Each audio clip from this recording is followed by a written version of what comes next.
two good men doing really important work. So I'm lucky to have them both as colleagues and as friends, and I'm looking forward to seeing even more work done in the next few months. We've got some other business to attend to. So all of you who were here to celebrate Arnie and John, you're lucky enough now to have to sit through a little bit of a press conference with me. So make yourselves comfortable. I warned the kids ahead of time. I said, try not to look completely bored. I'm going to take a couple of questions from the press, but first, a few additional pieces of business.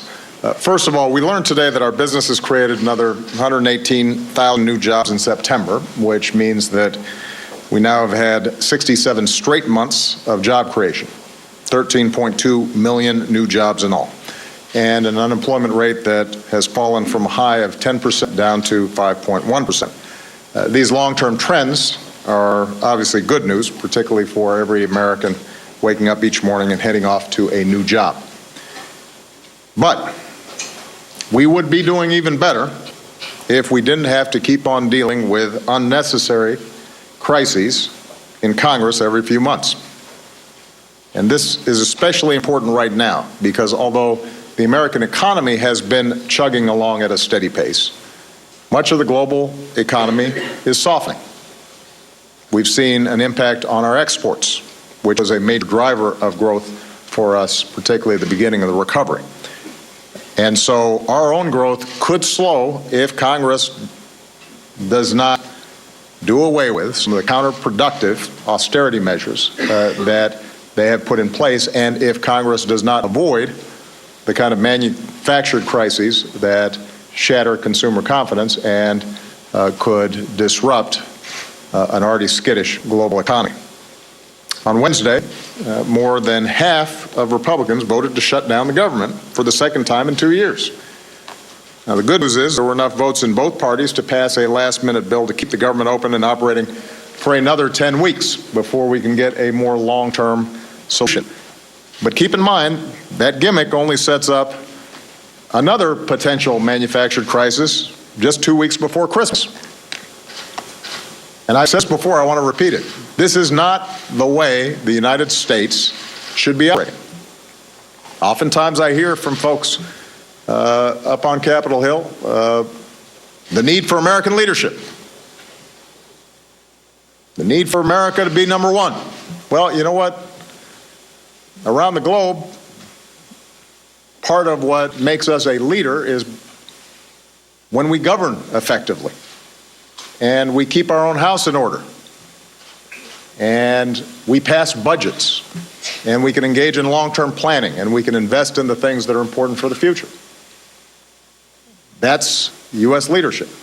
When we fail to do that, we diminish U.S. leadership. It's not how we are supposed to operate. And we can't just keep on kicking down the road without solving any problems or doing any long-term planning for the future. That's true for our military. That's true for our domestic programs. The American people, American families deserve better. And we can grow faster and the economy can improve if Congress acts with dispatch. It will get worse if they don't. That's why I want to be very clear.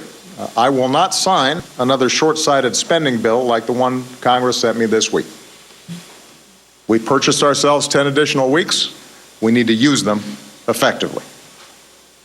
Keep in mind that a few years ago, both parties put in place harmful automatic cuts that make no distinction between spending we don't need and spending we do.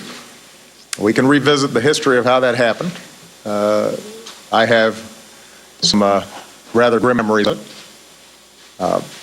But the notion was that even as we were bringing down the deficit, we would come up with a sustainable, long-term approach to investing in the things that we need. That didn't happen. And so now these cuts that have been maintained have been keeping our economy from growing faster. It's time to undo them. If we don't, then we will have to fund our economic and national security priorities in 2016 at the levels that we did in 2006.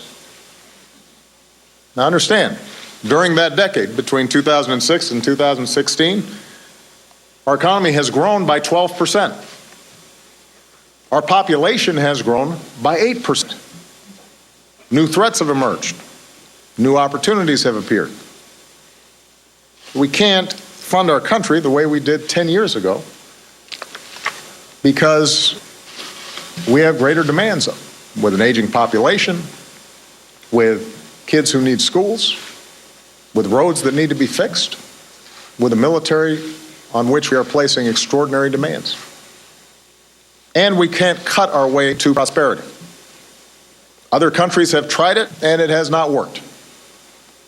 We've grown faster than they have because we did not pursue these blind, unthinking cuts to necessary investments for our growth. And by the way, because we've grown faster than them, we've brought our deficits down faster than they have. I want to repeat this because the public apparently never believes it. Since I took office, we've cut our deficits by 2/3. The deficit has not been going up. It's been coming down precipitously. We've cut our deficits by 2/3. They're below the average deficits over the past 40 years. So the bottom line is Congress has to do its job. It can't flirt with another shutdown. It should pass a serious budget. And if they do and get rid of some of these mindless cuts, even as we're still prudent about maintaining the spending that we need, but not spending we don't need, and it's not working, their own nonpartisan budget office estimates we're going to add an extra 500,000 jobs to our economy next year alone. We can immediately put 500,000 more people back to work if we just have a more sensible budget. And in these negotiations, nobody's going to get everything they want. We have to work together, though, even if we disagree, in order to do the people's business. At some point, we have to want to govern and not just play politics or play to various political bases. At some point, we need to pass bills so that we can rebuild our roads and keep our kids learning and keep our military strong and help people prepare for and recover from disasters. That is Congress's most basic job. That's what our government is supposed to serve the American people. So, with that, let me take some questions.